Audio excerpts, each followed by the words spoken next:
શ્રી સિમંદર સ્વામી સાથે સંબંધ છે, કોન્ટેક્ટ છે, તો એની વિશે જરા જાણવું છે કે કઈ રીતનો છે, શું છે? દૈહિક તો અવસ્થામાં છે જ ને. દૈવિક અવસ્થામાં તો એ છે નહીં, તો કઈ રીતે છે આપનો? કઈ અવસ્થા નથી? દેહ સાથેનો તો સંબંધ નથી, તો કઈ બીજી કઈ રીતે આપનો એમની સાથે સંબંધ છે? અને મારે દેહ સાથે સંબંધ નથી. સિમંદર સ્વામી જોડે. હા, સિમંદર સ્વામી હયાત છે. આપનો સંબંધ સિમંદર સ્વામી જોડે કઈ રીતે છે? આ જ્ઞાન સિમંદર સ્વામી પ્રત્યક્ષ નથી. જ્ઞાનથી તો તમારી જોડે સંબંધ છે, બધા જોડે સંબંધ, પણ તમને પોતાને ખબર ના હોય, મને સંબંધ હોય. આ સમજો ને, બધું રિયલ જોડે મારો સંબંધ છે, રિલેટિવ જોડે મારે લેવા નથી. તો એટલે હું એક કોઈ માણસ મને પૂછતા હતા, આપ નિષ્ફળ થયા છો? મેં ના ભાઈ, નિષ્ફળ હું થયું એવો માણસ નથી કહ્યું. હું તો સસ્પ્રહ નિષ્ફળ છું. શું કહ્યું? સસ્પ્રહ નિષ્ફળ એટલે તમારા આત્મા માટે સસ્પૃહી છું અને તમારા બહાર ભૌતિક માટે હું નિષ્ફળી છું. શું કહ્યું? પછી આ લગ્નના કાયદાના પ્રશ્નો દાદા કેવી રીતે એમાં આ જગતમાં નિષ્ફળીઓનો મોક્ષ કોદાળો થયેલો નહીં. જે નિષ્ફળીઓ થઈ ગયેલા જગતમાં એમનો મોક્ષ કોદાળો થયો નથી, અને સસ્પ્રહી છે એમનો થયો નથી. તો પછી આ અંગત પ્રશ્નો લોકોના હોય છે, આ લોકોના જે રિલેટિવ પ્રશ્નો હોય છે, અંગત બીમારીના, કોર્ટના, નોકરીના, તે આવે છે, તે આપણે કઈ આપ કઈ રીતે સોલ્વ કરો છો?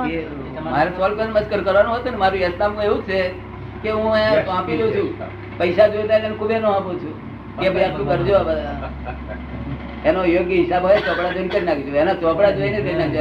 મારો તરફથી વિમર્શ નહીં કર્યું. ભલામણ હું જોયું ને, બીજું કશું નહીં. આ ફક્ત ભલામણ જ કરો છો અમારી. ના, ભલામણ નહીં. આપ અમારી ભલામણ જ કરો છો. ભલામણ બીજું કશું નહીં. હું કશામાં હાથ ના કરું. ફોરવર્ડ કરે છે.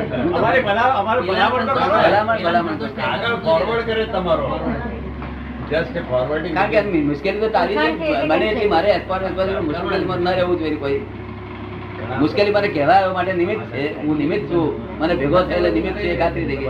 એટલે મારા જે કામ કરવા જોઈએ બીજા આપી દઉં. ભલામણ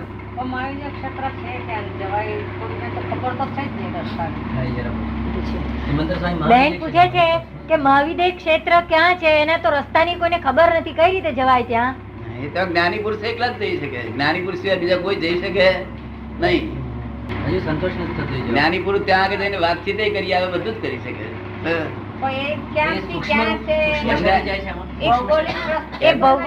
ભૌગોલિક સ્થાન ક્યાં છે? ભૌગોલિક ભૂગોળ ની અંદર નથી. આ ભૂગોળ ની બહાર છે. આજે આપણી ભૂગોળ માનેલી છે ને, એનાથી બીજી વસ્તુ છે. એ આપણી ભૂગોળ માં આવે એવી વસ્તુ નથી.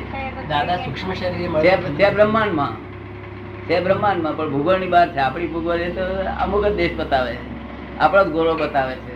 જો આપ સૂક્ષ્મ દેહ એમની પાસે જાઓ છો, અહીંથી નીકળે દેહ, અહીંથી પ્રકાશક દેહ, એ જઈને ત્યાં આગળ જઈને વાતચીત બધું આમ સમાધાન બધું કરી પાછું આવે. પણ જ્ઞાની પુરુષ એકલા ને, બીજા કોઈ ના.